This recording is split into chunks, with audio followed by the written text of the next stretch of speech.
Dehli jahon axborot makonining muhim nuqtalaridan biri. Bu yerda kun-u-tun yangilik yaratiladi, tahlil qilinadi va dunyoga tarqatiladi. Hindiston va butun Osiyo subkontinenti uchun asosiy manbalardan biri bo'lgan Asian News International aynan shu yerda faoliyat yuritadi. ANI bu tezkorlik, video va zamonaviy formatlarga tayangan axborot agentligi. Yangiliklar bu yerda real vaqt rejimida video, matn va fotosuratlar orqali yuzlab tahririyatlarga yetkaziladi. ANI is Asian News International and we are a news agency dedicated to India and also Bizda asosiy e'tibor video va tezkor axborot uzatishga qaratilgan. Shu bilan birga matnli va foto xizmatlar ham bor. Kun davomida 350 dan ortiq yangilik tayyorlaymiz. Xalqaro hamkorlik esa memorandumlar asosida yo'lga qo'yilgan.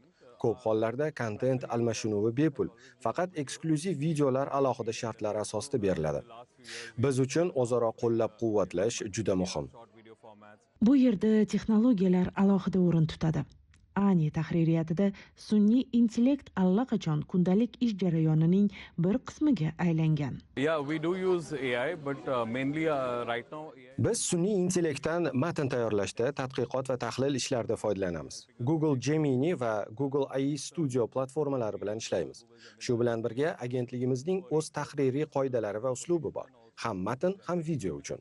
Markaziy Osiyo jurnalistlari uchun bu tashrif oddiy ekskursiya emas. Bu yirik xalqaro axborot agentligi qanday ishlashini, global axborot kun tartibi qanday shakllanayotganini o'z ko'zi bilan ko'rish imkoniyati. Juda kuchli jamoa yig'ilgan. Taassurotlar faqat ijobiy. O'ylaymanki, safar oxirigacha yanada yaqinroq tanishib, kelgusida hamkorlikni davom ettiramiz. Bunday uchrashuvlar mamlakatlar bir-birini qanday kuchaytirishi mumkinligini ko'rsatadi. O'zbek va tojik jurnalistlari azaldan yaqin. Bizga tarix ham, madaniyat ham, til ham yaqin. Hindistonda bu alohida seziladi. Ular tarixni qanday asrab-avaylashini ko'rib, o'zimizda ham juda yaqin tajribani ko'ramiz. Hamkorlik butun mintaqaning rivoji uchun yo'l.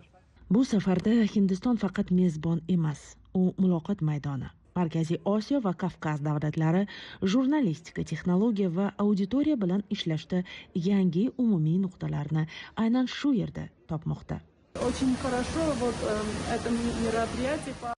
Bu juda kam uchraydigan imkoniyat. Odamlar bilan to'g'ridan-to'g'ri muloqot qilish. Biz mamlakatlar, siyosat, voqealar haqida yozamiz, lekin odamlarni kam bilamiz. Bu yerda esa masofa yo'qoladi. Mintaqaviy jurnalistlar nima uchun birlashishi kerak va bu kelajakda nima beradi? Bu haqda jurnalistlar ochiq, ortiqcha rasmiyatchiliklarsiz gapirishadi. На мой взгляд, рост без объединения невозможен в принципе. Birlashmasdan o'sish mumkin emas. Agar mintaqamizni dunyo eshitsin desak, tajriba, texnologiya va kontent almashinuvi kerak. Bugun sun'iy intellekt buni yanada oson qildi. Biz faqat birga bo'lgandagina kuchlimiz.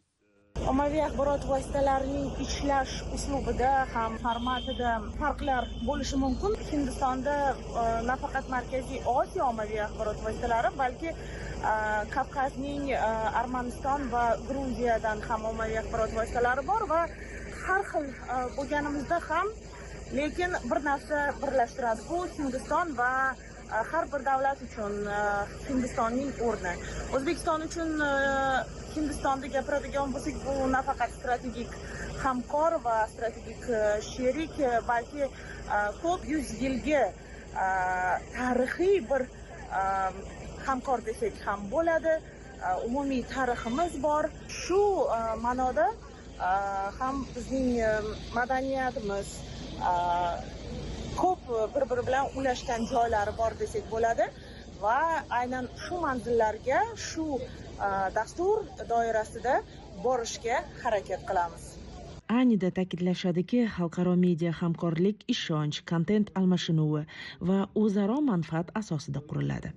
Formatlar turli, tillar boshqa-boshqa bo'lishi mumkin, ammo kasbiy qadriyatlar umumiy.